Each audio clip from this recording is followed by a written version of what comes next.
Hello guys, welcome to my channel. ఇది బోనాల రోజు మిన్నీ వ్లాగ్. మా అక్క వాళ్ళ ఇంట్లో మేము బోనాల రోజు మా అక్క వాళ్ళ ఇంటికి వెళ్ళామన్నమాట. ఇక్కడ మా బావ బోనంని పూజిస్తున్నారు. నెక్స్ట్ మా అక్కనేమో ఊద్ దంచుతుందన్నమాట. మీలో ఎంతమందికి ఊద్ అంటే తెలుసో నాకు కమెంట్ చేయండి. మనం అది ఊద్ పక్కా వేస్తామన్నమాట బోనం చేసినప్పుడు. అండ్ నేను మీకు చెప్పడం మర్చిపోయాను, నా బంగారు తల్లిని తీసుకుని మా అక్క వాళ్ళ ఇంటికి ఫస్ట్ టైం వెళ్ళాము.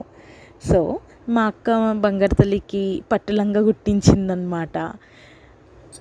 తనేమో పడుకొని ఉంది. తనని లేపి ఇక్కడ మా మమ్మీ ఇంకా మా అక్క వాళ్ళ అత్తయ్య అంటే మా ఆంటీ ఇద్దరు కలిసి డ్రెస్ వేస్తున్నారు.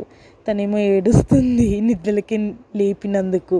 తనని చూస్తూ ఇంకా మా అక్క కూడా రెడీ అయ్యింది. తనకి డ్రెస్ వేసి ఇంకా పడుకోబెట్టేశాను నేను. తను ఎప్పుడు లేస్తుందా, తనని ఎప్పుడు ఎత్తుకుందామా అని ఇక్కడ వాళ్ళ అన్నయ్య వెయిట్ చేస్తున్నాడు. ఇంకా లేవగానే ఇక్కడ ఇవ్వు నేను ఎత్తుకుంటా అని ఎత్తుకున్నాడు.